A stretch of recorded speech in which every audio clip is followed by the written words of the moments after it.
maintenance. I've been slacking on that department. It's good because it gives me a lot of content, but it's bad because I really get annoyed by the lack of maintenance I do on my bike. Welcome to my channel, and today I'll be explaining how to replace the headset.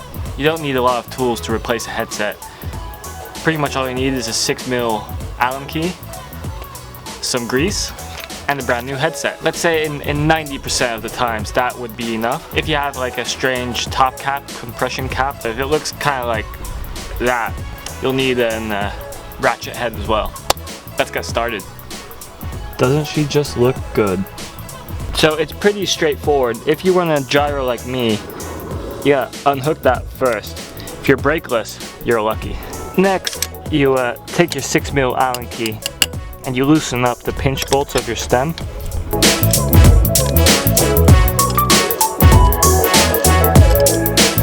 As soon as you've loosened up those pinch bolts, that's when you loosen up the compression cap. Make sure you don't lose this.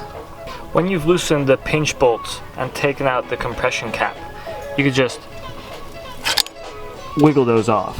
After you've done that, you take off your spacers.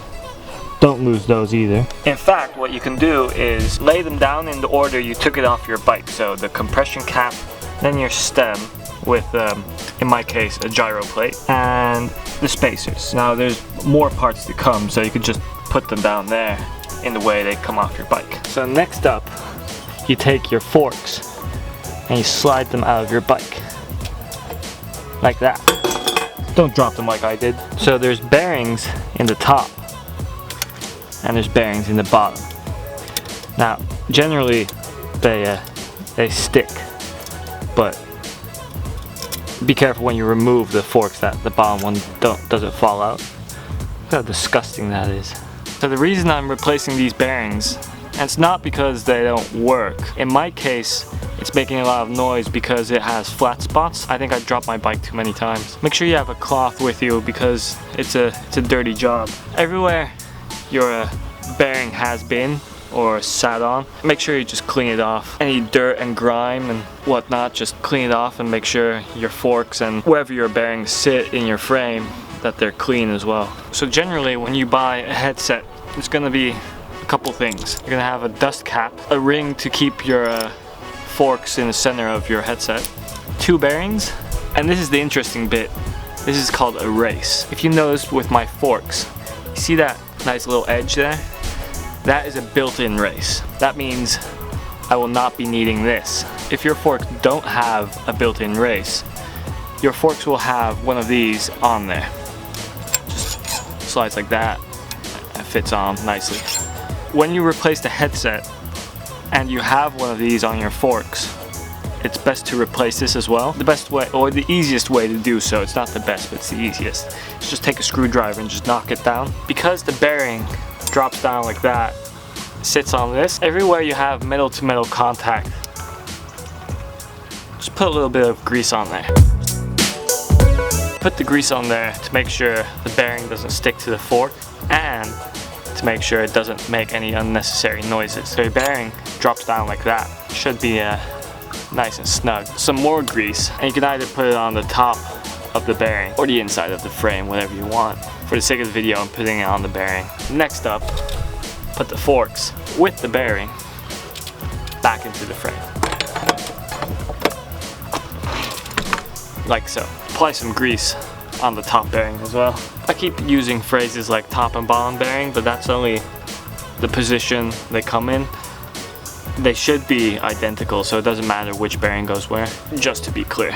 Then we can drop in the top bearing. That's when this little ring comes in play. Remember, metal to metal, so put a little bit of grease on this as well. You don't need to overdo it on the grease, just a little bit. See how the forks are back a bit?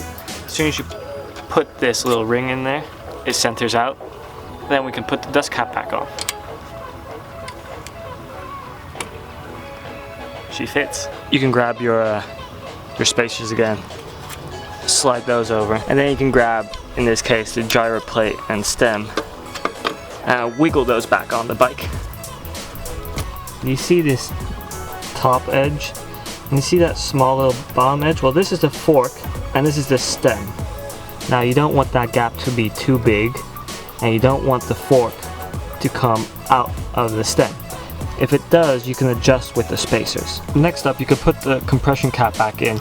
Make sure you grease this as well.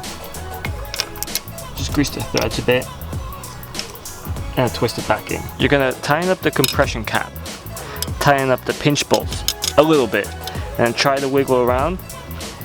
If it wiggles, that means you still have a little bit of play between the bearings and the frame. Tighten the compression cap down a bit more, and then do these up fully. Just repeat that process until there's no play in this anymore. Just a quick note, make sure before you tighten everything down that your stem and fork are aligned and straight and center, just to pay attention to that. And if you, like me, have a gyro, this would be the time to put it back in place.